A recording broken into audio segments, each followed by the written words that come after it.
This is how I started, and I still thoroughly enjoy this setup. And she successfully replaced a need for a photographer boyfriend.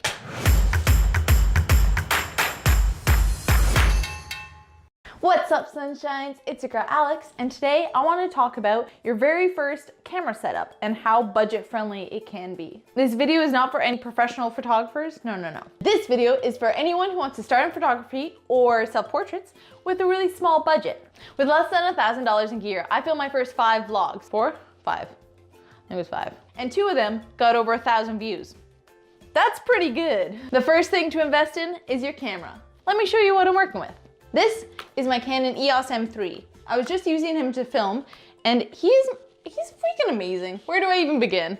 This was my very first camera. I spent about $800 Canadian on him, and I love him. I initially bought this camera because of how light, compact he is, the flip out screen, which is super essential for vlogging. Another great thing about this camera is the built-in microphone. Up until recently, I was just using this microphone for all my videos, and it works great. This guy is almost like a point and shoot, but he still has your manual mode to fidget with some settings without being totally overwhelmed, aka what I am with that guy, but we'll get there. After 2 years of working with this camera, I don't have a single complaint. It's a really good beginner's camera that's super durable and easy on your budget.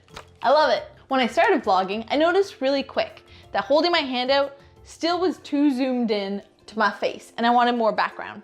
So, bam, my GorillaPod. I'm sure you've seen these guys everywhere, and for a good reason. They're great for vlogs. Being able to quickly attach my camera to an arm and hold my camera out with it is so much better, so much easier. I never really used this GorillaPod as an actual tripod because the legs are very flimsy, but held together as a unit, it's a great vlogging arm.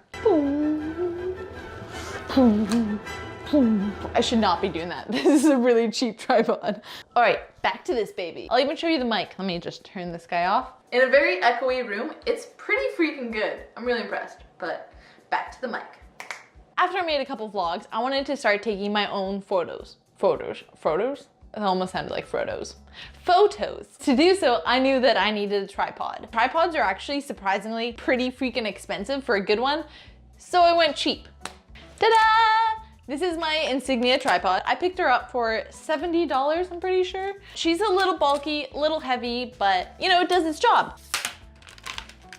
And she successfully replaced a need for a photographer boyfriend. The second piece of equipment I needed for self-portraits was a timer. And lucky enough, this camera connects to my phone, which I can use as a timer for free. I tried a manual timer from Canon. I lost him though, so I'll just put a picture of him right here. But he only cost me $5, but I didn't like it. It was kind of, you had to find a specific spot to point at the camera and then throw it down and not lose this little timer.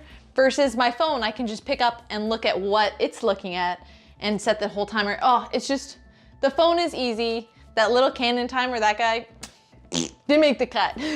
For our self-portrait setup, we have the Canon EOS camera coming in at $800. We have our tripod for another $70.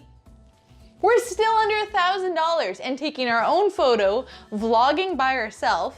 Like, this is a pretty good budget setup. This is how I started, and I still thoroughly enjoy this setup. And if you want to see how that gear works, take a look at my Bali vlogs and my Washington vlog, all filmed with the mirrorless camera and the GorillaPod, linked down below in the description. If you like those vlogs and want to see more vlogs, comment below and I'll hop on that. And until then, have a wonderful day, sunshine. Boop. Oh, and before I forget, all the equipment that I have talked about today will be linked in the description below.